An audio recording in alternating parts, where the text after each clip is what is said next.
बिस्मिल्लाहिर्रहमानिर्रहीम। अस्सलाम वालेकुम। मैं हूं ज़ीशान रशीद। आज हम इस वीडियो में बात करेंगे इंटरनेशनल मीडिया की। और जो इंटरनेशनल मीडिया पे ये जो बातें हो रही हैं, क्वाड्रिलेटरल क्वाड जिसे हम उर्फ़ आम में कहते हैं, और आकूज़ अलाइंस की। तो ये अलाइंस क्यों बनाए गए? बड़े मुल्कों को आखिर क्या ज़रूरत पड़ी कि वो ये अलाइंस बनाएं? और फिर क्या ये वाकई ये जो आकूज़ अलाइंस है और क्वाड्रिलेटरल क्वाड अलाइंस जो है, ये वाकई एंटी चाइना अलाइंस हैं, या दुनिया में इसका कुछ इस तरह का इमेज जा रहा है कि जैसे ये एंटी चाइना अलाइंस हैं? तो हम इस वीडियो में इंटरनेशनल मीडिया को ज़रा थोड़ा सा देखेंगे कि इंटरनेशनल मीडिया इसके ऊपर क्या कहता है। तो दोस्तों, जो भी इंटरनेशनल मीडिया को देखते हैं, तो इन वीडियोस को देखने के बाद, यानी कि इंटरनेशनल मीडिया को देखने के बाद, अगर आपसे ये सवाल किया जाए कि क्या क्वाड अलाइंस और आकूज़ अलाइंस जो है, क्या ये वाकई एंटी चाइना अलाइंस हैं, तो मेरा ख्याल है कि इस सवाल का अगर हाँ या ना में जवाब मांगा जाए, तो इसका जो जवाब है वो यकीनन हाँ ही होगा। ये वाकई ही एंटी चाइना अलाइंस हैं। लेकिन दोस्तों, ऐसा क्यों है कि बड़े मुल्कों को रातों रात एक ऐसे इत्तेहाद बनाने की ज़रूरत पड़ गई, या ऐसे इत्तेहाद, एक से ज़्यादा इत्तेहाद बनाने की ज़रूरत पड़ गई कि जो एंटी चाइना हैं, चाइना को कंटेन करने के लिए हैं? और क्यों चाइना का मसला, एक फ़ोकस उनका जो है वो सिर्फ़ और सिर्फ चाइना है?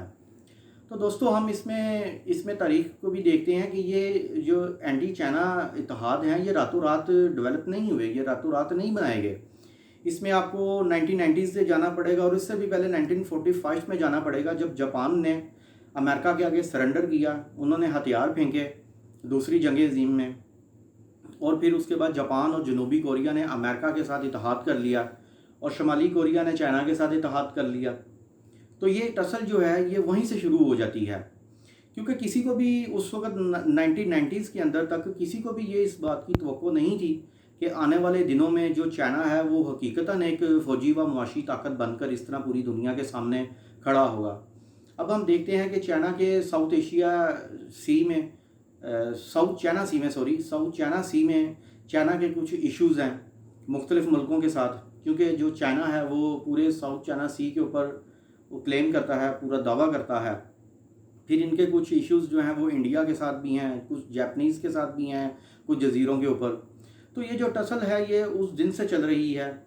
अब इन सब का सरबराह जो है वो अमेरिका बना हुआ है, क्योंकि अमेरिका की जो इंटरनेशनल सुपरियॉरिटी को एक बहुत शदीद धचका लगा है अफ़गानिस्तान से विड्रॉल करने की वजह से।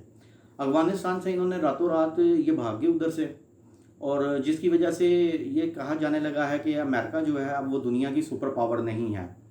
और दूसरी तरफ ताइवान के मतलब भी कहा जाता है, जो अकॉर्डिंग टू इंटरनेशनल मीडिया में ये बातें आती हैं कि अगर चाइना उसको टेक ओवर करने की बात करता है ताइवान को, तो अमेरिका क्या बराह रास्त जंग में इन्वॉल्व होगा? क्या वो चाइना का रास्ता रोकेगा?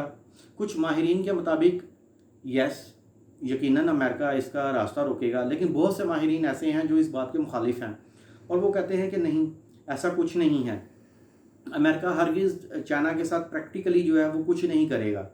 और क्योंकि अमेरिका की तरफ से बहुत ज़्यादा ये बयानात आते हैं कि हमने ताइवान को जो है वो असला फ़राहम किया है, उनकी दफ़ाई ज़रूरियात का ख्याल रख रहे हैं, उनको जो जो चीज़ें दफ़ा में जो चाहिए वो उनको दी जा रही हैं। इसके लिए फिर जो है ना ताइवान को ख़ुद से जो है ना अपने आप को सिक्योर करना पड़ेगा। लेकिन दोस्तों, अगर आप नक्शा देखते हैं साउथ चाइना सी का, तो ताइवान तो बहुत छोटा है, उसको तो चारों तरफ से जो है चाइना ने घेरा हुआ है। मुख्तलिफ चाइना ने साउथ चाइना सी में जजीरे भी बनाए हैं, मसनूई जजीरे, जो कि सिर्फ मिलिट्री बेसिस हैं, और इन मिलिट्री बेसिस के जो है वो चाइना की जो है दफ़ाई तनसीबात हैं। और ताइवान उसके मुकाबले में एक बहुत ही एक टिनी कंट्री है, बहुत ही टिनी आइलैंड है, बहुत ही छोटा मुल्क है, तो वो अपने आप को डिफेंड नहीं कर सकता। तो कुछ माहिरीन जो हैं वो अब इसको बड़ी खौफनाक तस्वीर भी पेश करते हैं। वो कहते हैं कि अगर चाइना को अगर प्रैक्टिकली रोकने की कोशिश की गई, तो इसमें न्यूक्लियर हथियार भी इस्तेमाल हो सकते हैं। तो वो कहते हैं कि जी, हमें ख्वाब में भी इस चीज़ के मतलब नहीं सोचना चाहिए कि कोई मुल्क एटमी हथियारों का इस्तेमाल करेगा, क्योंकि इसका सीधा सीधा मतलब है कि अगर चाइना अगर अमेरिका के ख़िलाफ़ इस्तेमाल करता है या अमेरिका चाइना के ख़िलाफ़ इस्तेमाल करता है तो फिर एक ऑल आउट एक न्यूक्लियर वार जो है वो दुनिया में स्टार्ट हो जाएगी, और जिसका फ़र्क पूरी दुनिया को तबाही की सूरत में भी इसका जो है ना वो नतीजा निकलेगा। तो अब देखना ये है कि let's see what happens next, के आगे क्या होता है, किस तरह जो है अमेरिका इस चीज़ को टैकल करता है और दूसरे जो मुल्क हैं वो इसमें क्या अपना अपना किरदार अदा करते हैं। क्योंकि जो जैपनीज़ हैं और जो ऑस्ट्रेलियंस हैं वो तो बड़े विलिंग नज़र आते हैं अमेरिका का साथ देने में, और अमेरिका भी बड़ा इसमें विलिंग नज़र आता है कि जो है वो हर सूरत में जो है वो ताइवान को हरगिज़ चाइना का हिस्सा नहीं बनने देगा। क्योंकि माहिरीन के मुताबिक अब तक जब से दूसरी जंग अज़ीम के बाद जब से चाइना आज़ाद हुआ है और चाइना से लोगों ने आकर ताइवान में जज़ीरे नुमा जो ताइवान है वहाँ हुकूमत का ऐलान किया है, उन्होंने अपनी आज़ादी का ऐलान नहीं किया। क्योंकि ये रिपब्लिक ऑफ चाइना ने ये बात कह रखी है कि जैसे ही ये ताइवान वाले जो कि रिपब्लिक ऑफ चाइना है अगर उन्होंने इसका ऐलान किया तो वो उसके ऊपर हमला कर देंगे और बज़ोर ताकत जो है वो इसके ऊपर कब्ज़ा कर लेंगे। तो दोस्तों इसके ऊपर मज़ीद इंशाअल्लाह ताला हम आने वाली वीडियोज़ के ऊपर बात करेंगे। तब तक के लिए अल्लाह हाफिज़।